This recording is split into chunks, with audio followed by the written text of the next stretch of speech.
The MLB offseason runs through the Dodgers. That's been clear for a while now.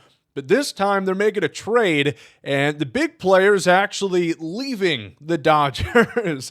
Gavin Lux is being traded to the Cincinnati Reds, which is pretty interesting. We knew Lux was probably going to get moved for a couple of reasons. Now, the Dodgers just got Ha-Seong Kim.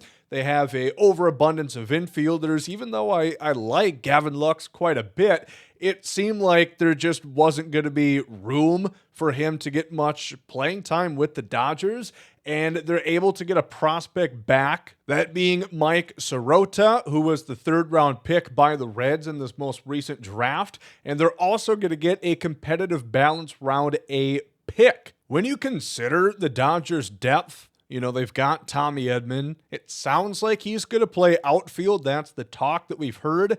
Mookie Betts is going to play shortstop, but besides them, they have Chris Taylor, they have Miguel Rojas, Ha-Seong Kim, they've got Max Muncy, who's been a more than capable third baseman. Of course, Freddie Freeman's locking down the first base spot. They've got a lot of infielders, and to trade away one of their pieces and get essentially a first-round pick, although it's, towards the very end of it, and then an intriguing prospect who crushed at college ball. I don't think this is a bad move from the Dodgers standpoint, but I really like it for the Cincinnati Reds. Although it brings up questions because you talk about their depth, they have more of a logjam in the infield than the Dodgers probably do. A lot of their guys were injured last year. But you've got Elly De La Cruz, Christian Encarnacion Strand, Spencer Steer, Santiago Espinal, Jamer Candelario, Noel V. Marte, Matt McLain. The options are endless, and then you look at some of their best prospects. Camp Collier, of course, he's an infielder. Sal Stewart, Edwin Arroyo.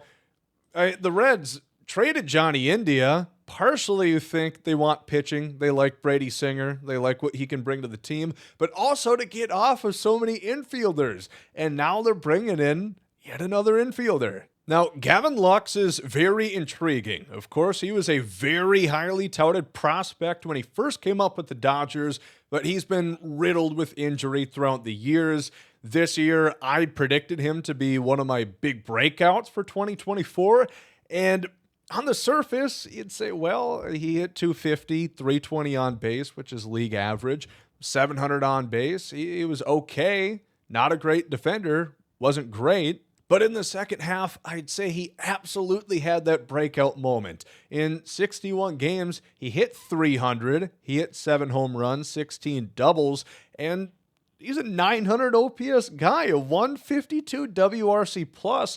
That is tremendous. The strikeout numbers are a little bit north of where you'd like to see them. 25% is not awful by any means.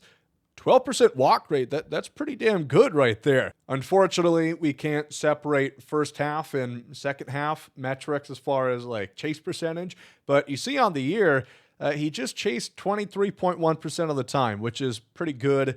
Gavin Lux is only 27 years old. I definitely would have liked to see more from him as a defender at this point in his career. He was once thought of as hopefully that next shortstop, post Corey Seager, but the Dodgers saw that he just wasn't quite capable of handling a premier position like shortstop. And I think he's had moments at second base, some good, some bad. But big picture, I'd point again to the fact that he's 27 years old. And he's going to go play with new manager Terry Francona, who I think has a great pedigree for defensive prowess. I like this move. He's a lefty playing at Great American Ballpark. We know that's a hitter-friendly ballpark. I think Gavin Lux and his swing are going to play well there. It's interesting just given how many infielders the Reds have. Are the Reds going to try and make another trade of one of those infielders and see if they can bolster up their team somewhere else? It's kind of tough to say, but I like this trade for both teams. I think the Reds are getting themselves a good player at a pretty decent price, but I also like what the Dodgers get out of it. And yes, it always hurts. Diego Cartaya got DFA'd. I don't think we've heard of anybody picking him up yet, But when the Dodgers signed Haesung Kim, added him to the 40-man, they removed Diego Cartaya, who was once one of the highest sought-after catching prospects within the game.